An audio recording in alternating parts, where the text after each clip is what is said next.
আসবে production function. Production function কার্ভটার মাধ্যমে আমরা দেখবো যে আউটপুট কোথায় তৈরি হয়। তার জন্য প্রথমে আমাদের প্রোডাকশন ফাংশন কার্ভটা দরকার লাগবে।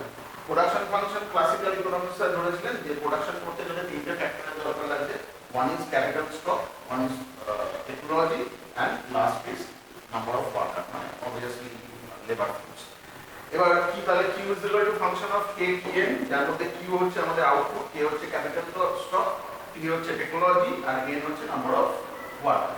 এর মধ্যে দেখবে এর আগে স্লাইডে আমি তোমাদের বলে দিয়েছিলাম, অ্যাজিউম করে নেওয়া হয়েছিল, ক্লাসিক্যাল ইকোনমিক্সে ধরে নিয়েছিলেন যে কোনো পার্টিকুলার টাইমে ক্যাপিটাল স্টক আর টেকনোলজি আর গিভেন, তার মানে এরা দুজন কি রয়েছে কনস্ট্যান্ট। যেহেতু এরা দুজন কনস্ট্যান্ট, সুতরাং এদেরকে আমরা ফাংশন থেকে বার করে দিতে পারি। তাহলে Q is equal to function of কি করে রইল এন, তার মানে আউটপুট বাড়বে কি কমবে এটা পিওরলি ডিপেন্ড করছে কার উপর, number of worker. Number of worker যদি বাড়ে অবভিয়াসলি আউটপুট বাড়বে, নাম্বার অফ ওয়ার্কার যদি কমে তাহলে অবভিয়াসলি আউটপুট কমবে। কিন্তু এইখানে একটা ব্যাপার আমাদের মাথায় রাখতে হবে, সেটা হচ্ছে marginal productivity of labour is always diminishing. এটা কিন্তু আমাদের মাথায় রাখতে হবে, কারণ একটা সার্টেন লেভেল অবধি যতক্ষণ তুমি লেবার এমপ্লয় করছো তোমার প্রোডাক্টিভিটি বাড়ছে, কিন্তু ওই সার্টেন লেভেলের পর, যেটাকে আমরা অপটিমাম লেভেল বলি, সেই সার্টেন লেভেলের পর যদি আরো বেশি পরিমাণে লেবার এমপ্লয় করা হয় তাহলে কিন্তু লেবারদের মার্জিনাল প্রোডাক্টিভিটি কি হতে থাকবে, কমে যেতে থাকবে, এবং তার ফলে টোটাল প্রোডাক্টিভিটিও কমবে, যেটা আমরা এই ডায়াগ্রামের মাধ্যমে দেখিয়েছি। দেখো আমরা এখানে যে প্রোডাকশন ফাংশনটা নিয়েছি সেটা কিন্তু একদম কি বলে পজিটিভলি স্লোপ স্ট্রেট লাইন হয়, সেটা প্রথম দিকে পজিটিভলি স্লোপ হয়েছে, কিন্তু তারপরের দিকে সেটা হয়ে গেছে concave to the downward, concave curve to the downward হয়ে গেছে, মানে আস্তে আস্তে সেটা নিচের দিকে নামতে শুরু করেছে, কারণ এই পোর্শনের পর থেকে আস্তে আস্তে marginal productivity of labour diminish করতে শুরু করেছে। লক্ষ্য করে দেখো, প্রথমে যখন এন নট লেবার নেওয়া হয়েছিল তখন আউটপুট হচ্ছিল কিউ নট, তারপরে যখন লেবার বাড়িয়ে এন ওয়ান করা হলো আউটপুটও অনেকটাই বেড়ে কিউ ওয়ান হলো, কিন্তু তার পরবর্তী ক্ষেত্রে যখন লেবার আরো বাড়ানো হলো এন টু পরিমাণ, আউটপুট কিন্তু বাড়লো খুব অল্প পরিমাণ, জাস্ট কিউ ওয়ান থেকে কিউ টু। এরপরে যদি তুমি আরো বেশি পরিমাণে লেবার বাড়াও তাহলে আস্তে আস্তে দেখবে আগের আউটপুট লেভেলের থেকে আউটপুট কি হচ্ছে আস্তে আস্তে কমে যাচ্ছে, কারণ সেখান থেকে আস্তে আস্তে diminishing marginal productivity of labour start হচ্ছে, অপারেট করা শুরু করছে। তো আমাদের ক্লাসিক্যাল ইকোনমিক্সে ধরে নিয়েছিলেন যে প্রোডাকশন ফাংশনটা দেখতে হবে এরকম কনকেভ টু দ্য ডাউনওয়ার্ডস বা এক্স অ্যাক্সিসের দিকে কনকেভ। নেক্সট হচ্ছে আমরা তিনটে জিনিস দেখতে পাবো। বলেছিলাম যে ক্লাসিক্যাল ইকোনমিতে ক্লাসিক্যাল ইকোনমি তিনটে বেসিক প্রিমাইসেসের উপর ডিপেন্ড করে আছে। সেই বেসিক প্রিমাইস থেকে আমরা তিনটে ইকুইলিব্রিয়াম পাবো। একটা ইকুইলিব্রিয়াম আসবে হচ্ছে লেবার মার্কেট ইকুইলিব্রিয়াম, একটা ইকুইলিব্রিয়াম আসবে গুডস মার্কেট ইকুইলিব্রিয়াম, আর একটা ইকুইলিব্রিয়াম আসবে হচ্ছে মানি মার্কেট ইকুইলিব্রিয়াম। এই তিনটে মার্কেটকে নিয়ে কিন্তু ক্লাসিক্যাল ইকোনমি টোটাল যে ইকোনমিটা, সেই টোটাল ইকোনমিকে তারা সেইভাবে দেখেছিলেন এবং তারা বলেছিলেন এই তিনটে মার্কেটে যদি আমরা ইকুইলিব্রিয়াম নিয়ে আসতে পারি এখান থেকে আমরা ইকুইলিব্রিয়াম আউটপুট এবং এমপ্লয়মেন্ট পেয়ে যাব। তো ফার্স্টে আমরা আসছি labour market equilibrium. Labour market ইকুইলিব্রিয়ামে অবশ্যই লেবার মার্কেট কোথায় ইকুইলিব্রিয়াম হবে, যেখানে ডিমান্ড ফর লেবার ইকুয়ালস কি হবে, সাপ্লাই অফ লেবার হবে। এবার ডিমান্ড ফর লেবার আর সাপ্লাই অফ লেবার, এরা ক্লাসিক্যাল ইকোনমিক্সরা এটা কি ধরেছিলেন, is a function of real wage, not money wage. আমরা W ইজ ইকুয়াল টু কি জানি, আমরা W ইজ ইকুয়াল টু জানি হচ্ছে মানি ওয়েজ, ওকে। আর P ইজ ইকুয়াল টু কি জানি, P ইজ ইকুয়াল টু আমরা জানি price level. therefore W by P এটাকে আমরা বলি কি রিয়েল ওয়েজ। রিয়েল ওয়েজ মানে কি, পারচেজিং পাওয়ার অফ মানি, অর্থাৎ তুমি যে পরিমাণ একজন লেবার যে পরিমাণ মানি ওয়েজ পেলো, সে ওই মানি ওয়েজ দিয়ে কি পরিমাণ গুডস এবং কমোডিটিস তারা কনজিউম করতে পারছে সেটা কে দেখায়, রিয়েল ওয়েজ দেখায়। তার জন্য আমরা মানি ওয়েজকে কি দিচ্ছি, প্রাইস লেভেল দিয়ে ডিভাইড করে দিচ্ছি, তাহলে রিয়েল টার্ম অর্থাৎ actual purchasing power of labour এটা আমরা বার করতে পারি, যেটা অনেক ভালোভাবে কোনো লেবার ইকোনমিক কন্ডিশন বোঝাতে সাহায্য করে, ওকে। তো যাই হোক, demand for labour is a function of real wage, supply of labour is also function of real wage, কিন্তু ডিমান্ড ফর লেবার এটা হচ্ছে ডিক্রিজিং ফাংশন, ডিক্রিজিং ফাংশন, ঠিক আছে। আর সাপ্লাই অফ লেবার হচ্ছে ইনক্রিজিং ফাংশন। কেন, কারণটা তো তোমরা সকলেই জানো যে যত বেশি রিয়েল ওয়েজ বাড়বে তত ডিমান্ড ফর লেবার কি হতে থাকে, কমতে থাকবে, কারণ প্রোডিউসার তার কাছে কস্ট অফ লেবার কি হতে থাকবে, আস্তে আস্তে বেড়ে যেতে থাকবে। স্বাভাবিকভাবে সে এমপ্লয়মেন্ট করা কি করবে, কমিয়ে দেবে। তাই যত ওয়েজ রেট বাড়বে তত ডিমান্ড ফর লেবার কি হতে থাকবে, কমতে থাকবে, তাই ডিক্রিজিং ফাংশন। উল্টো দিকে যত রিয়েল ওয়েজ রেট বাড়তে থাকবে, মানে লেবারদের ওয়ার্কারদের অ্যাকচুয়াল ইকোনমিক্যাল লাইফ কি হচ্ছে, ভালো হচ্ছে, সুতরাং আরো বেশি বেশি লেবার বা ওয়ার্কার তারা কাজ করতে রাজি হবে। যত রিয়েল ওয়েজ রেট বাড়বে তত সাপ্লাই অফ লেবার কি হতে থাকবে, বাড়তে থাকবে, ফলে সেটা কি হয়ে যাচ্ছে, ইনক্রিজিং ফাংশন হয়ে যাচ্ছে। ওকে, তা আমরা এবার কি বলছি, এবার আমরা নিচের যে ডায়াগ্রাম, সেই ডায়াগ্রামে আমরা ডিক্রিজিং ফাংশন আর ইনক্রিজিং ফাংশন দেখাচ্ছি।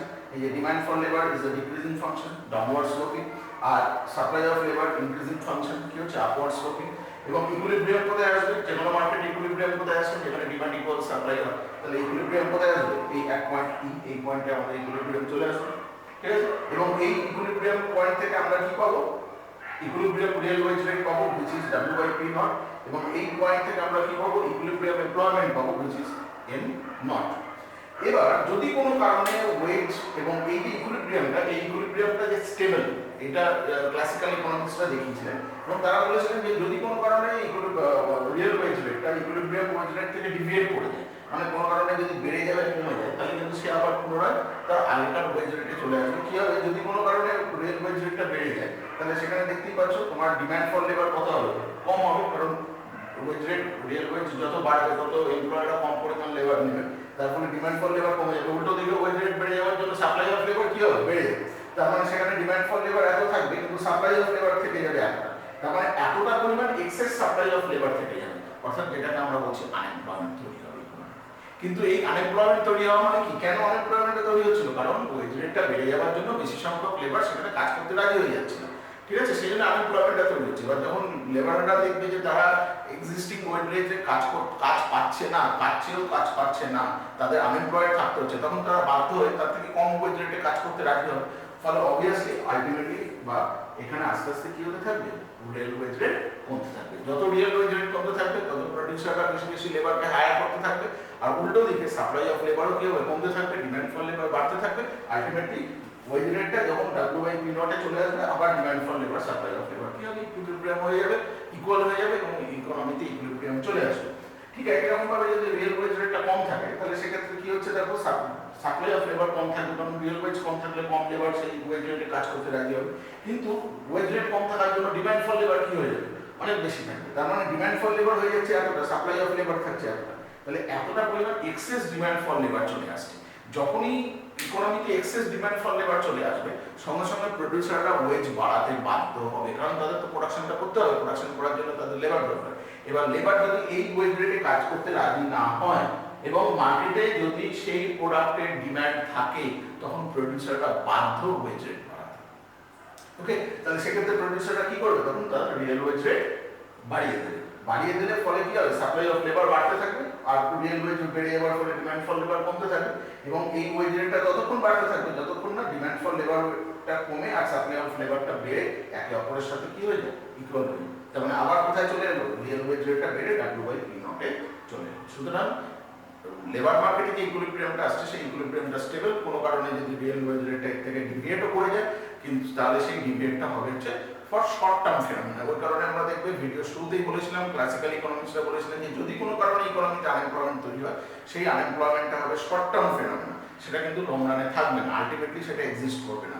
ইকোনমিতে আলটিমেটলি এক্সিস্ট করবে কি, ফুল এমপ্লয়মেন্ট। ওকে, তাহলে আমরা লেবার মার্কেট ইকুইলিব্রিয়াম চলে এলো। এইবার নেক্সট আসছে আমরা ওয়েজ প্রাইস ফ্লেক্সিবিলিটি, যে কোনো কারণে যদি সাপ্লাই অফ লেবারটা বেড়ে যায় তাহলে কি হতে পারে। দেখো সেই ওয়েজ প্রাইস ফ্লেক্সিবিলিটি যেটাতে আসছে, এটা মেইন জায়গা ক্লাসিক্যাল দিয়ে, তারা বলেছিলেন যে আনএমপ্লয়মেন্ট যদি কোনো কারণে এক্সিস্টও করে, সেই আনএমপ্লয়মেন্টকে দূর করার জন্য আমাদেরকে ওয়েজ রেট কমাতে হবে।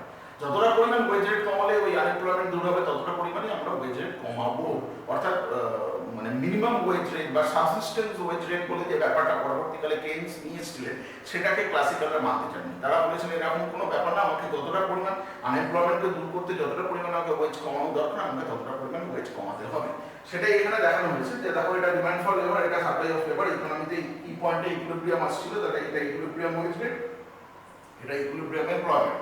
কোনো কারণে যদি সাপ্লাই অফ লেবার বেড়ে যায়, তারপরে কি হলো, সাপ্লাই অফ লেবার কার্ভটা কি হলো, রাইটওয়ার্ড শিফট করে গেল, রাইটওয়ার্ড শিফট করে যাওয়ার ফলে ইকুইলিব্রিয়ামটা ই পয়েন্টে যদি থেকে যায়, মানে রিয়েল ওয়েজ রেটটাকে যদি আমি এর থেকে না কমাই, তাহলে দেখো এতটা পরিমাণ কি হচ্ছে, এক্সেস সাপ্লাই অফ লেবার হয়ে যায়। যাচ্ছে, অর্থাৎ ইকোনমিতে এতটা পরিমাণ N0 N2 পরিমাণ কি হয়ে যাচ্ছে, আনএমপ্লয়মেন্ট তৈরি হয়ে যাচ্ছে। কারণ এই ওয়েজ রেটে তো প্রডিউসাররা এর থেকে বেশি ডিমান্ড করবে না, কিন্তু সাপ্লাই কত হয়ে গেছে, এতটা হয়ে গেছে, তার ফলে এতটা কি হয়ে যাচ্ছে, আনএমপ্লয়মেন্ট হয়ে যাচ্ছে।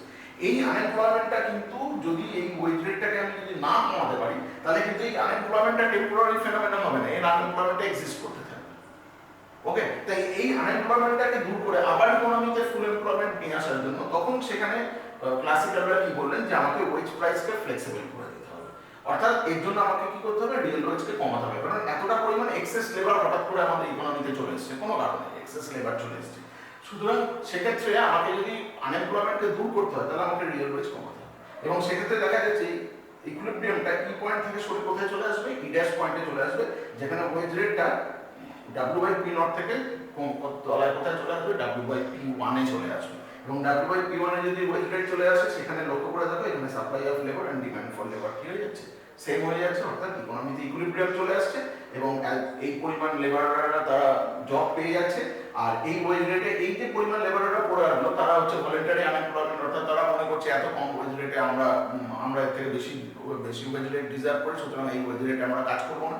তার ফলে তারা এই পরিমাণ অংশের লেবাররা কি কাজ পেয়েও কাজ করতে চাইবে না, অর্থাৎ তারা বাড়িতে থাকবে ভলান্টারি আনএমপ্লয়মেন্ট হিসাবে। আর ক্লাসিক্যাল ভলান্টারি আনএমপ্লয়মেন্টকে আনএমপ্লয়মেন্টের মধ্যে ধরেননি, ফলে তারা ধরছেন যে এই ওয়েজ রেটে যারা এই ওয়েজ রেটে কাজ করতে ইচ্ছুক তারা প্রত্যেকেই কাজ পেয়ে যাবে, অর্থাৎ ইকোনমি পুনরায় কোথায় চলে আসবে, ফুল এমপ্লয়মেন্টে চলে আসবে। তাই আনএমপ্লয়মেন্ট থাকার কোনো চান্স ক্লাসিক্যালরা কখনো ইকোনমিতে স্বীকার করে নেননি।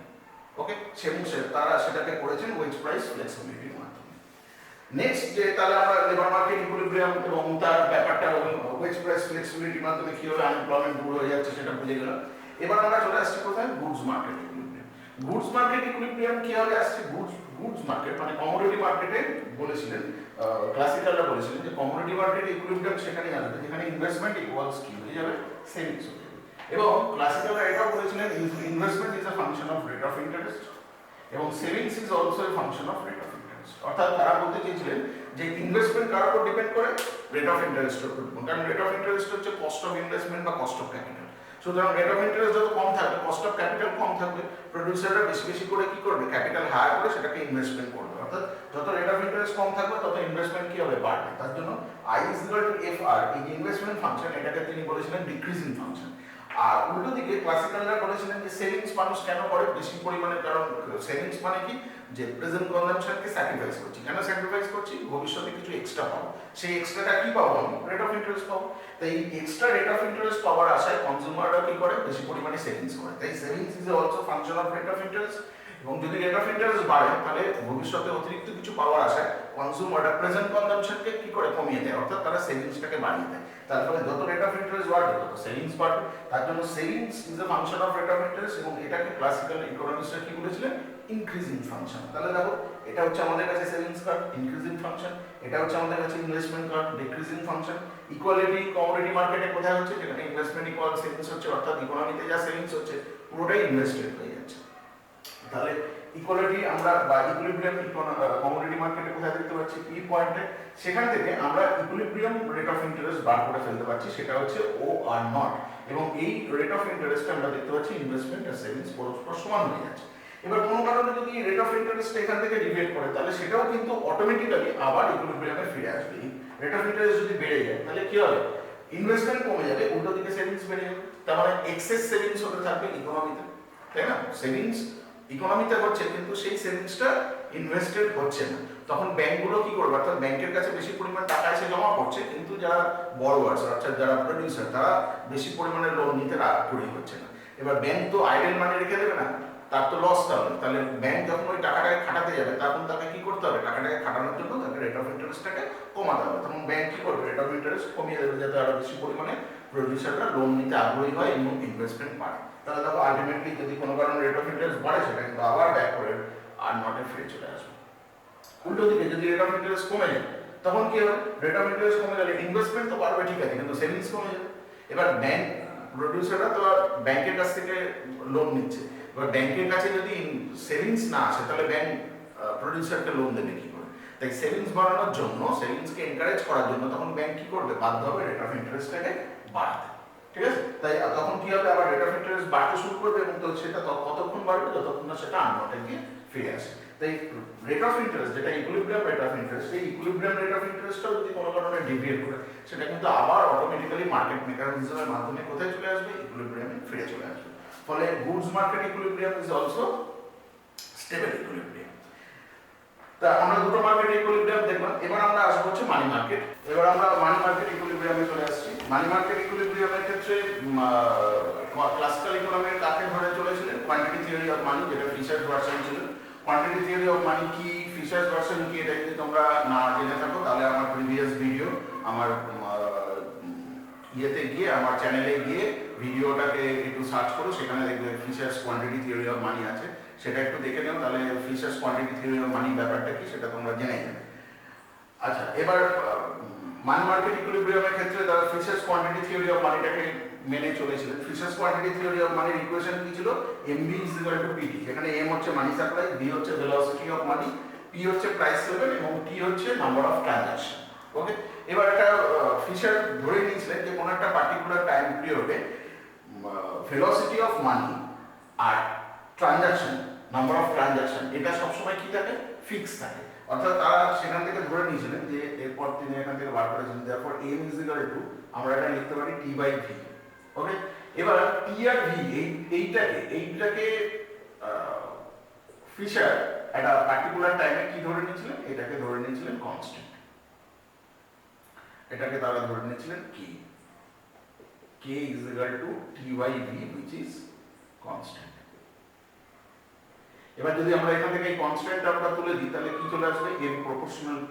অর্থাৎ মানি সাপ্লাই এবং প্রাইস লেভেলের মধ্যে সবসময় একটি প্রপোর্শনেট রিলেশন থাকে। এটাই ক্লাসিক্যাল ইকোনমিক্সরা মানি মার্কেট ইকুইলিব্রিয়ামের মাধ্যমে বোঝানোর চেষ্টা করেছেন। অর্থাৎ মানি সাপ্লাই যদি বাড়ে তাহলে প্রাইস লেভেল বাড়বে, মানি সাপ্লাই যদি কমে তাহলে প্রাইস লেভেল কমবে, এবং কি রেটে কমবে, প্রপোর্শনেটলি কমবে। অর্থাৎ মানি সাপ্লাই ডবল হয়ে গেলে প্রাইস লেভেলও ডবল হয়ে যাবে, মানি সাপ্লাই হাফ হয়ে গেলে প্রাইস লেভেলও হাফ হয়ে যাবে। এবার সেটা বোঝানোর জন্য আমরা কি করছি, নিচের এই ডায়াগ্রামটাকে কনসিডার করছি। এই ডায়াগ্রামে আমরা এদিকে প্রাইস মেপেছি, এদিকে আউটপুট মেপেছি, আর এদিকে মানিটাকে আমরা মাপিনি, কারণ আমরা আগেও প্রথমে বলেছি যে মানি সাপ্লাইকে ডিটারমাইন করে, মানি সাপ্লাই ডিটারমাইন করে মানিটারি অথরিটি। ওটা একটা এক্সোজেনাস ভ্যারিয়েবল, এটা সিস্টেমের মধ্যে ডিটারমাইন হয় না। মানিটারি অথরিটি অর্থাৎ সেন্ট্রাল ব্যাংক বা মিনিস্ট্রি অফ ফিনান্স তারা সমস্ত কিছু ঠিক করে, তাই সেটা এক্সোজেনাসলি গিভেন। ওকে, তা আমরা কি করছি, এদিকে আউটপুট নিচ্ছি আর এদিকে আমরা প্রাইস নিচ্ছি। এবার ক্লাসিক্যাল ইকোনমিক্সরা সবসময় ধরে নিয়েছিলেন যে ইকোনমিতে কি থাকবে, ফুল এমপ্লয়মেন্ট থাকবে। ফুল এমপ্লয়মেন্ট মানে কি, আউটপুট একটা ওই ফুল এমপ্লয়মেন্ট লেভেলে গিয়ে কি হয়ে যাবে, কনস্ট্যান্ট, অর্থাৎ অপটিমাল ইউটিলাইজেশন অফ রিসোর্সেস। ওর থেকে আর বেশি রিসোর্স ইকোনমির হাতে নেই, সুতরাং এর থেকে বেশি আউটপুট প্রোডাকশন করাও ইকোনমির পক্ষে সম্ভব না। এবং সেই অপটিমাম রিসোর্সেস বা ফুল এমপ্লয়মেন্ট আউটপুট হচ্ছে এইটা, যেটাকে আমরা কিউ বার দিয়ে দিয়েছি। তার জন্য এই লাইনটা কি হয়ে গেছে, একটা স্ট্রেট লাইন হয়ে গেছে, মানে এর থেকে আমি আউটপুট আর বাড়াতে পারবো না। এবার এমডি কার্ভটা এরকম ডাউনওয়ার্ডস হয়েছে কেন, কারণ দেখো MD is equal to PT, এটা দেখবে আমরা এর আগে ভিডিওটা খেয়াল করে যে সেখানে মানে যেখানে ফিশার্স ইকুয়েশন বলা আছে যে এটা অ্যাকচুয়ালি একটা আইডেন্টিটি। অর্থাৎ M into V always P into T এর সাথে ইকুয়াল হতেই হবে, এটা একটা আইডেন্টিটি। যেহেতু এটা একটা আইডেন্টিটি, তার জন্য এমভি কার্ভটা, এই কার্ভটা সবসময় দেখতে হয় রেক্ট্যাঙ্গুলার হাইপারবোলা, রেক্ট্যাঙ্গুলার হাইপারবোলা। যেহেতু always MV is always PT, M কে বি এর সাথে মাল্টিপ্লাই করলে সেটা পি আর টি এর সাথে ইকুয়াল হবে, এছাড়া অন্য কিছু হবার কোনো জায়গা নেই। তার জন্য এমভি কার্ভটা দেখতে হয় কিরকম, রেক্ট্যাঙ্গুলার হাইপারবোলা। তা প্রথমে ধরে নাও ইকোনমিতে মানি সাপ্লাই রয়েছে এম, সেক্ষেত্রে এমভি কার্ভটা দেখতে হচ্ছে দিস, এটা একটা রেক্ট্যাঙ্গুলার হাইপারবোলা, এবং এই কার্ভটা আউটপুটকে কোন লেভেলে এসে কাট করছে, দেখো এই পয়েন্টে এসে কাট করছে।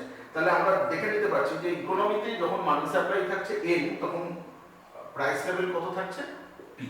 এবার কোনো কারণে যদি মনিটারি অথরিটি ঠিক করে যে ইকোনমিতে মানি সাপ্লাই বাড়ানো হবে, তাহলে কি হবে, এমভি কার্ভটা রাইটওয়ার্ড শিফট করে m1 v হয়ে যাবে, কারণ ভেলোসিটি তো কনস্ট্যান্ট, আমরা আগেই ধরে নিয়েছি এই টি আর ভি এর মধ্যে ভি, এগুলো ভি টি এগুলো সব কনস্ট্যান্ট। তার মানে বাড়তে পারে কি, একমাত্র মানি সাপ্লাই বাড়তে পারে, যেটা মনিটারি অথরিটি ঠিক করবে। এই মনিটারি অথরিটি যদি মানি সাপ্লাইকে বাড়িয়ে দেয় তাহলে এমভি কার্ভটা কি হবে, রাইটওয়ার্ড শিফট করে এখানে চলে আসবে। সেক্ষেত্রে আউটপুট তো বাড়বে না, আউটপুট তো ফুল এমপ্লয়মেন্ট লেভেলে কনস্ট্যান্ট, তার ফলে আউটপুট কার্ভটা সেম আছে। তাই এমভি কার্ভটা তখন শিফট করে এমভি থেকে কোথায় চলে আসবে, m1 v হয়ে যাবে, এবং সেটা তখন আউটপুট লেভেলকে কোথায় কাট করছে, এই পয়েন্টে, সেখান থেকে আমরা প্রাইস লেভেল কি পেয়ে যাবো, p1। অর্থাৎ তাহলে দেখো মানি সাপ্লাই যদি এম থেকে এম ওয়ানে চেঞ্জ হয়ে যায় তাহলে ঠিক পি অর্থাৎ প্রাইস লেভেল প্রপোর্শনেটলি পি থেকে পি ওয়ানে চেঞ্জ হয়ে যাবে। ঠিক আছে, যেহেতু আউটপুট লেভেলের কোনো চেঞ্জ হচ্ছে না, আউটপুট কনস্ট্যান্ট, তাই যতটা পরিমাণে মানি সাপ্লাই বাড়বে ঠিক প্রপোর্শনেটলি সেম প্রপোর্শনেটলি প্রাইস লেভেলও চেঞ্জ হয়ে যাবে। তাহলে এটাই হচ্ছে মানি মার্কেট ইকুইলিব্রিয়াম। অর্থাৎ তাহলে আমরা দেখে নিলাম যে ক্লাসিক্যাল ইকোনমি তিনটে বেসিক প্রিমাইসেসের উপর দাঁড়িয়ে আছে, সেলস ল, ওয়েজ প্রাইস ফ্লেক্সিবিলিটি এবং কোয়ান্টিটি থিওরি অফ মানি। সেখান থেকে আমরা আরো দেখে নিলাম যে ক্লাসিক্যাল ইকোনমিতে এমপ্লয়মেন্ট এবং আউটপুট ডিটারমিনেশনের জন্য ক্লাসিক্যাল ইকোনমিক্সের তিনটে মার্কেটকে কনসিডার করেছেন, একটা হচ্ছে লেবার মার্কেট, একটা কমোডিটি মার্কেট, আর একটা হচ্ছে মানি মার্কেট। এবং এই তিনটে মার্কেটে কোথায় কোথায় ইকুইলিব্রিয়াম আসে সেগুলো আমরা পরপর দেখে নিলাম। আমার এদের এই ভিডিওটা ভালো লেগেছে এবং এই ভিডিওটার মাধ্যমে তোমরা যা শিখলে সেই শেখাটাকে তোমরা চেষ্টা করবে অ্যাপ্লাই করার জন্য, এবং সেখানে যদি কোনো জায়গায় কোনো রকম প্রবলেম হয় তাহলে আমাকে তোমরা কমেন্ট বক্সে লিখে জানাতে পারো। এবং অবশ্যই প্রতিবারের মতো এই ভিডিওটাকে তোমরা প্রচুর পরিমাণে শেয়ার করো যাতে তোমার বন্ধু বান্ধবরা উপকৃত হয়, আমিও একটু কাজ করার উৎসাহ পাই, এবং অবশ্যই আমার চ্যানেলটাকে সাবস্ক্রাইব